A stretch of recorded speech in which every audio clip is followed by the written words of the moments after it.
6번 소득 12로 X제와 Y제만을 구매하는 소비자가 있다. 이 소비자는 X제 가격이 2, Y제 가격이 1일 때 X제 2단위, Y제 8단위를 선택하였다.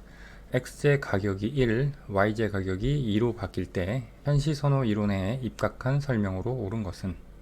보기를 보면 약공리에 위배되는지 여부를 묻고 있죠. 그래서 우리는 현시선호의 약공리에 대해서 살펴본 뒤에 문제 적용을 해보도록 하겠습니다. 현시선호의 약공리라고 하는 것은 한 상품 묶음 벡터입니다. Q0가 다른 상품 묶음 Q1 벡터보다 현시선호되면 어떠한 경우에라도 Q1이 Q0보다 현시선호될 수 없다라는 것을 현시선호의 약공리라고 합니다. 이것은 소비자 선택 행위에 일관성이 있다는 의미가 되고요.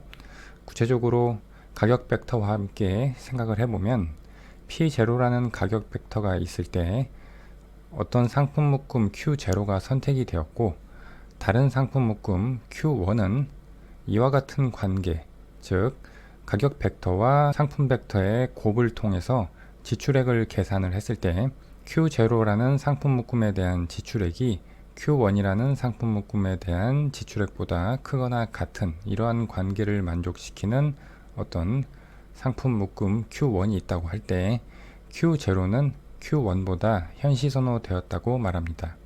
즉 P0라는 가격 벡터 하에서 Q0가 Q1보다 현시선호 됐기 때문에 만약 가격 벡터가 P0가 아닌 다른 것으로 변하더라도 Q0가 Q1보다 현시선호된 관계는 변하지 않습니다. 즉 Q1이 Q0보다 현시선호되는 관계는 발생하면 안 된다는 것이 바로 현시선호의 약공리가 되겠습니다. 그래프로 알아보면 최초의 가격 벡터를 P0라고 하고 바뀐 가격 벡터를 P1이라고 하겠습니다. P0는 문제에서 주어졌듯이 X제 가격이 2고 Y제 가격 1. 그래서 이 소비자의 최초의 예산 제약식은 2X 더하기 Y는 12가 됩니다. 소득이 12로 주어져 있었죠. 그리고 이러한 예산 제약 하에서 이 소비자는 X제 2단위와 Y제 8단위라는 이 그래프상에서 보면 검은색 예산선 하에서의 A점에서 선택을 하고 있었습니다. 그래서 이 소비자의 입장에서는 가격 벡터 P0 하에서 선택할 수 있는 모든 소비점 중에서 이 A점을 현시선호하고 있다는 것을 나타냅니다. 그런데 X제 가격과 Y제 가격이 각각 1과 2로 바뀌게 됐을 경우에 예산식은 X 더하기 2Y는 12로 바뀌고요. 최초의 가격 벡터에서 이제 바뀐 가격 벡터로 변경이 됐을 때의 예산선은 이렇게 빨간색 예산선이 됩니다. X제 가격이 2에서 1로 Y제 가격이 1에서 2로 바뀌었기 때문에 완만하게 되겠죠. 그리고 보기에서 보면 1번부터 4번까지 바뀐 예산선 위에 있는 점들을 선택했을 때 약공리가 위배되는지를 묻고 있는데 이것을 각각 B부터 E라고 지정을 하겠습니다. 그래서 이 그래프 상에다 점을 찍어 봤습니다. 이제 하나씩 살펴보도록 하겠습니다. 자, 먼저 B인데 B는 최초의 가격 벡터 하에서는 A점보다 현시선호되지 못한 점이었습니다. 그런데 만약에 이 소비자가 B를 선택했을 경우에 약공리가 위배되는지를 묻고 있는데 바뀐 가격 벡터 하에서는 A라는 점을 소비할 수가 없습니다. A라는 점을 소비할 수 없는 상황이기 때문에 B를 선택했다고 하더라도 약공리에 위배되지 않습니다. 그 다음 CDE인데 이 CDE라는 점은 최초의 가격 벡터 P0 하에서는 소비할 수 없는 점이었습니다. 그렇기 때문에 A점과 현시선호의 관계를 따질 수 없는 점들이었습니다. 바뀐 가격 벡터 하에서 CDE를 선택했다고 하더라도 약공리에 위배되지 않게 됩니다. 그러면 보기 1번부터 4번까지 모두 틀린 보기가 되고요. 보기 5번을 보면 예산선상의 어느 점을 선택하더라도 약공리가 위배되지 않는다고 되어 있죠. 바뀐 가격 벡터 하에서 기존의 가격 벡터에 속하는 예산선에 선택을 했을 경우에는 A를 어차피 선택할 수 없는 조건이기 때문에 기존 가격 벡터 하에의 예산 집합에 포함되어 있는 이 빨간색 부분은 약공리에 위배되지 않고요.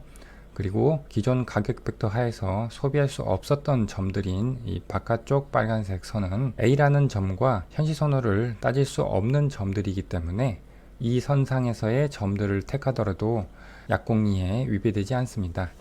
따라서 이 문제의 답은 5번이 되겠습니다. 7번 자산이 100인 갑은 2분의 1의 확률로 도난에 따른 손실 51을 입을 위험에 처해 있다. 자산액을 M이라고 할 때 갑의 효용은 루트 M이다. 그런데 갑이 가격이 19인 보험 상품을 구입하면 도난 발생 시에 손실의 알파 곱하기 100%를 보상받는다. 기대 효용을 극대화하는 갑이 보험 상품을 구입하기 위한 A의 최소값은 단 구입과 비구입 간에 무차별하면 갑은 보험 상품을 구입한다. 이 문제는 기대 효용의 문제이죠. 지금 이 갑은 두 가지 경우에 직면해 있습니다. 도난을 당하는 경우와 도난을 당하지 않는 경우. 그래서 각각의 경우에 자산액 M이 결정이 될 것이고요. 그리고 그 M에 따라서 효용이 결정이 될 것입니다. 그래서 갑의 기대 효용은 각각의 경우에 발생하는 자산액을 효용함수에 넣은 효용값에다 그 각각의 경우가 발생하는 상황의 확률을 곱해서 모든 경우에 대해서 더해준 것을 기대 효용으로 계산을 할 수가 있겠습니다. 그런데 이 갑은 보험을 구입하느냐 구입하지 않느냐의 선택에 직면해 있습니다. 기대 효용을 극대화하는 갑이 보험을 구입하지 않았을 때 얻는 기대 효용을 최소한 얻을 수 있다면 보험을 구입하는 경우와 구입하지 않는 경우에 얻는 기대 효용이 같다는 조건으로 풀면 되는 문제가 되겠습니다. 먼저 갑이 복권을 구입하지 않았을 때 얻는 기대 효용을 계산해 보겠습니다. 확률 구조를 먼저 정리를 해야겠죠. 갑은 도난 당하는 경우와 도난 당하지 않는 경우 두 가지 경우가 있겠고요. 도난 당할 확률이 2분의 1이니까 도난 당하지 않을 확률은 1에서 2분의 1을 뺀 2분의 1이겠죠. 그리고 도난 당했을 경우에 100의 자산에서 51을 뺀 49가 도난당한 경우에 자산이 되겠고요. 도난을 당하지 않으면 원래의 100이 유지가 되겠죠. 그때 갑의 효용은 루트 M이니까 도난당한 경우에는 7이 되고요. 도난당하지 않은 경우에는 10이 되겠습니다. 그래서 우리는 도난당하는 경우와 도난당하지 않은 경우에 각각의 확률과 효용을 알고 있으니까 보험을 구입하지 않은 경우에 기대 효용을 계산할 수가 있습니다. 그래서 각각의 확률에다가 효용을 곱해서 더해주면 8.5가 나옵니다.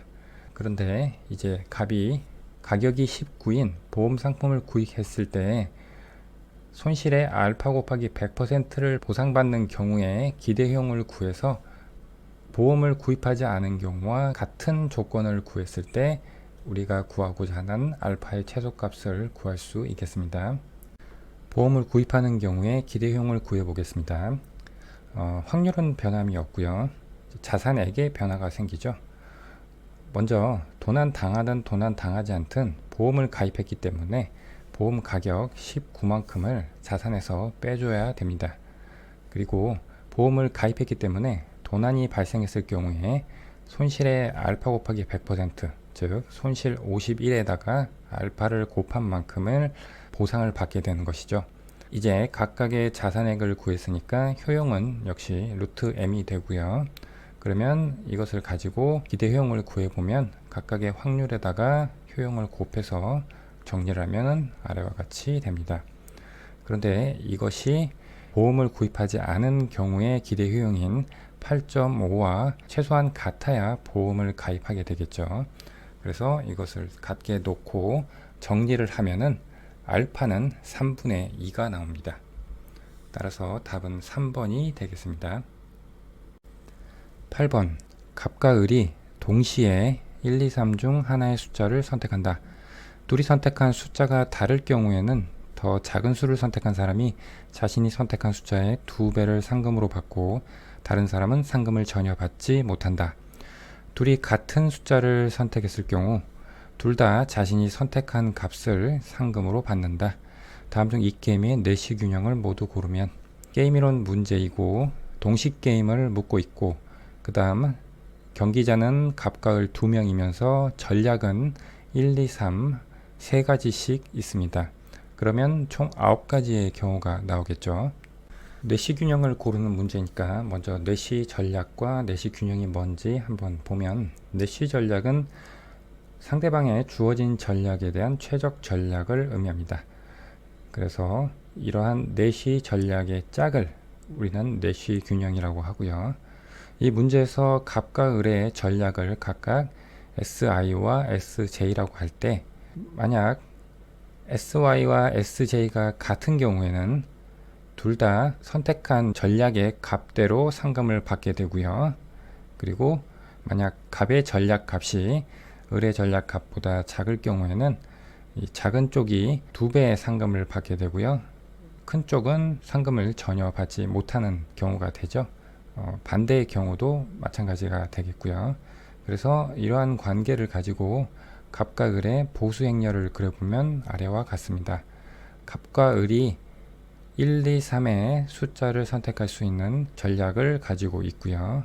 그래서 서로 같은 숫자를 낸 이 대각선 방향에서는 전략값이 그대로 자신의 보수가 됩니다. 그 다음 갑이 1을 제시했는데 을이 2나 3을 제시했을 경우에는 갑이 을보다 작은 숫자를 선택했기 때문에 자기가 제시한 1의 2배의 상금을 받게 되고요. 을은 상금을 하나도 받지 못하게 됩니다. 그것은 을이 1을 제시하고 갑이 2와 3을 제시했을 때 을이 2의 보수를 받는 대신에 갑은 하나도 받지 못하는 경우와 마찬가지가 되겠고요. 그 다음 갑이 3을 제시했을 때 을이 2를 제시하면 을이 더 작기 때문에 을은 4의 상금을 받게 되고요. 갑은 0을 받게 되고요. 이것은 이쪽에서도 갑이 4를 받고 을이 0을 받는 모습으로 나와 있습니다. 이런 상황에서 보기를 하나씩 보겠습니다. 갑, 을 모두 1을 선택한다. 지금 이 부분이죠. 이게 이제 내시 균형인지 보려면 갑과 을이 이 균형 상태에서 다른 전략으로 바꿀 유인이 있는지를 보면 되겠습니다. 먼저 갑을 한번 보겠습니다. 갑은 을이 1을 유지하는 상태에서 2나 3으로 바꿀 때 보수가 오히려 줄어들게 되죠. 그래서 갑은 자신의 전략 1을 바꿀 유인이 없고요. 그 다음 을도 마찬가지죠. 갑이 1을 유지하는 한 을도 2나 3으로 바꿀 유인이 없습니다. 따라서 갑, 을 모두 1을 선택하는 이 전략 조합의 짝은 내시 균형이 되겠습니다. 그래서 가는 맞는 보기고요. 2번 갑, 을 모두 2를 선택한다. 이 부분이죠. 여기서도 마찬가지입니다. 을이 2를 유지하는 가운데 갑이 전략을 바꿀 유인이 있는지를 보면 되겠습니다. 갑은 3으로 바꾸면 오히려 보수가 떨어지니까 3으로 전략을 변경할 유인은 없고요. 1로 변경했을 경우에는 동일한 보수를 갖게 되죠. 무차별하기 때문에 굳이 이동할 유인이 없습니다. 이것은 반대로 갑이 2를 유지하는 가운데 을이 전략 2를 바꿀 유인이 있는지를 살펴봐도 동일한 경우가 됩니다. 따라서 갑을 모두 2를 선택하는 이 전략 조합의 짝도 내시 균형이 됩니다. 그래서 나도 맞는 보기고요. 다 갑을 모두 3을 선택한다. 이 부분이 되는데, 먼저 을이 3을 유지한다고 할 때 갑이 전략을 바꿀 유인이 있는지를 보겠습니다. 갑이 2로 전략을 바꾸게 되면 보수가 4로 증가하게 되니까 바꿀 유인이 생기게 되죠. 그런데 이렇게 되면 을 입장에서는 자신의 보수가 3에서 0으로 바뀌니까 을도 2나 1로 바꿀 유인이 됩니다. 0에서 2로 증가할 수 있기 때문이죠. 즉, 이 3,3이라는 전략 조합의 짝은 내시 균형이 될 수가 없습니다. 그래서 다는 틀린 보기고요. 한 사람이 다른 사람보다 1 큰 숫자를 선택한다. 예를 들어 하나를 볼까요? 갑이 1을 선택하고 을이 2를 선택하는 경우를 보겠습니다. 이 경우에서는 갑은 바꿀 유인이 없습니다. 그런데 을은 1로 바꿀 경우에는 자신의 보수가 0에서 1로 증가하게 되죠. 그래서 갑이 1을 선택하고 을이 2를 선택하는 이 전략 조합의 짝은 내시 균형이 될 수가 없습니다. 이렇게 발레가 있기 때문에 라도 내시 균형이 아닌 것이 되겠습니다. 내시 균형을 모두 고르라고 했으니까 가와 나인 1번이 답이 되겠습니다. 9번 어느 경제에 두 사람 1, 2가 있다. 공공재 G로부터 사람 I가 얻는 한계 편익은 다음과 같다. 그래서 1이 얻는 한계 편익, 2가 얻는 한계 편익이 공공재 양에 따라서 이렇게 정의가 되어 있고요. 그 다음 공공재 생산의 한계 비용이 20으로 주어져 있습니다. 최적 수준의 공공재가 공급될 때 사람 1이 얻는 총 편익을 묻고 있습니다. 공공재 문제니까 공공재 특징을 간략하게 한번 떠올려 보고 문제를 풀어보도록 하겠습니다. 먼저 공공재는 생산되는 즉시 모든 구성원이 함께 소비할 수 있는 재화를 의미합니다. 공공재는 두 가지 특징을 갖게 되는데 소비에서 비경합성과 배제 불가능성을 갖습니다. 소비의 비경합성이라고 하는 것은 추가적으로 공공재를 소비하는 사람이 들어와도 한계 비용이 제로라는 것입니다. 즉 혼잡이 발생하지 않는다는 것을 의미합니다. 이 소비의 비경합성이라는 특징 때문에 모든 구성원이 함께 소비하는 공동 소비의 특징을 가지고 있는 공공재의 시장 수요 함수를 구할 때 우리는 구성원들의 한계 편익을 가격과 공공재 양의 평면에서 수직으로 더하게 됩니다. 두 번째 공공재의 특징은 배제 불가능성인데 이것은 대가를 지불하지 않고 공공재를 소비하려는 사람을 소비에서 배제할 수 없는 것을 의미합니다. 이 성질 때문에 대가를 지불하지 않고 공공재 소비에 무임승차하려고 하는 사람을 막을 수가 없는 문제가 발생하게 됩니다. 그래서 사회적으로 최적인 공공재 산출 수준을 도출하지 못하게 하는 하나의 원인이 됩니다. 자신의 진정한 선호를 표출하지 않고도 공공재를 소비할 수 있기 때문에 사회적으로 최적인 수준의 공공재 생산이 달성되기 어렵게 하는 요인이 됩니다. 문제에서 주어진 공공재의 최적 수준을 도출하기 위해서 우리는 사무엘슨 조건인 사회 구성원의 한계 편익의 합과 공공재 생산의 한계 비용이 같다는 조건으로 도출하면 되겠는데 지금 문제에서 보면 각 구성원이 공공재에 대해서 갖는 한계 편익이 공공재 소비량에 따라서 차이가 나고 있죠. 그래서 우리는 구간을 나눠서 공공재 수요 곡선을 구해야 되겠습니다. 50을 기준으로 나눌 수가 있으니까 공공재 생산량이 50보다 작거나 같은 경우와 50과 100 사이에 있는 경우로 나눠서 계산을 해보겠습니다. 공공재가 50보다 작거나 같은 수준인 경우에는 1과 2 모두 한계 편익이 존재하기 때문에 이것을 수평합이 아니라 수직합을 하면 되겠습니다.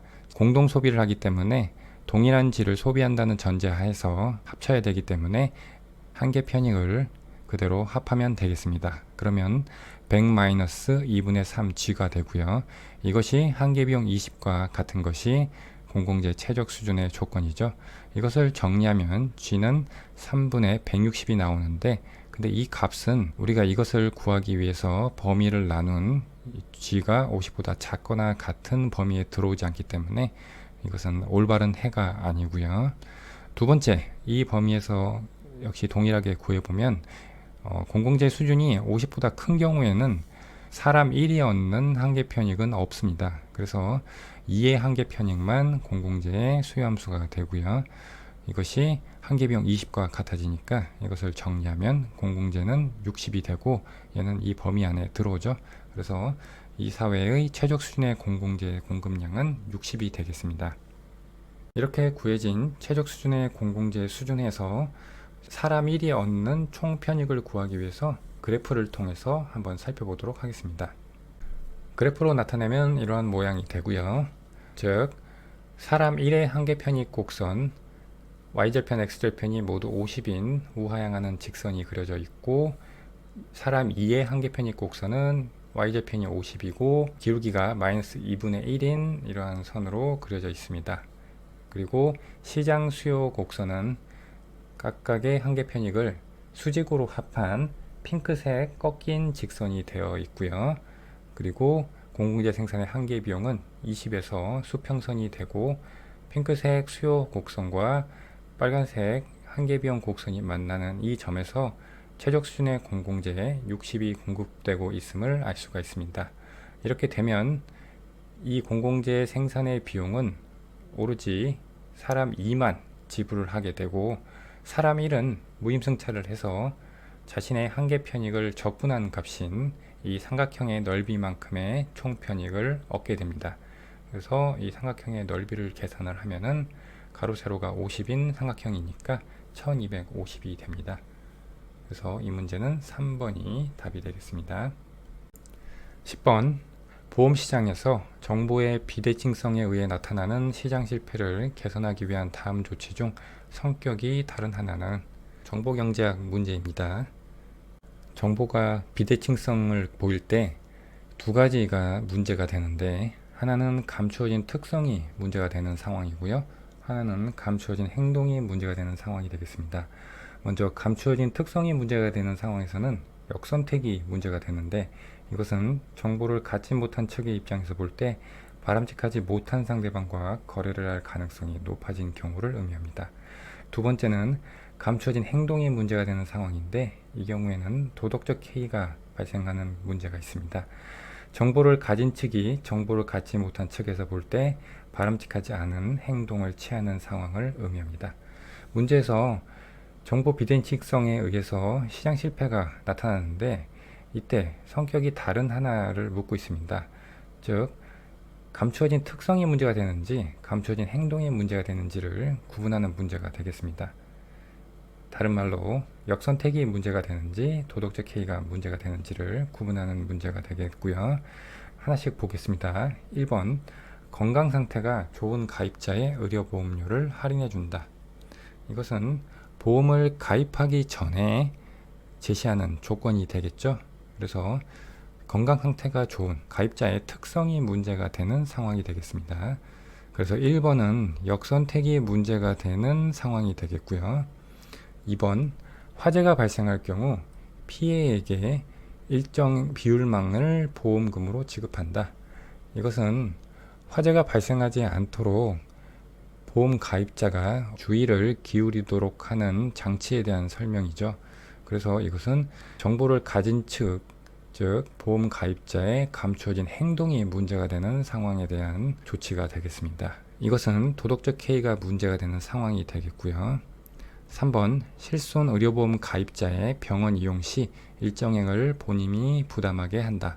이것도 역시 보험 가입자가 무분별하게 병원을 이용해서 실손 의료보험금을 많이 타려는 시도를 개선하기 위한 조치가 되겠죠. 이것도 감추어진 행동이 문제가 되는 상황이 되기 때문에 도덕적 해이가 문제가 되는 보기가 되겠습니다. 4번, 실업보험 급여를 받기 위한 요건으로 구직활동과 실업기간에 대한 규정을 둔다. 실업보험 급여를 쉽게 받지 못하도록 하는 장치들을 의미하고 있죠. 실업보험 급여를 받을 대상자들의 감추어진 행동이 문제가 되는 상황에 대한 개선책이 되겠습니다. 이것도 도덕적 해이에 관한 보기고요. 5번, 보험 가입 이후 가입기간 동안 산정한 안전운전 점수가 높은 가입자에게는 보험료 일부를 환급해 준다. 이것은 보험 가입 이후에 가입자들이 안전운전을 하도록 유도하는 그러한 개선책이 되겠죠. 이것도 보험 가입자들의 감추어진 행동이 문제가 되는 상황이기 때문에 도덕적 해이에 관한 보기가 되겠습니다. 따라서 성격이 다른 하나는 1번이 역선택에 관한 상황을 혼자 서술하고 있죠. 1번이 답이 되겠습니다.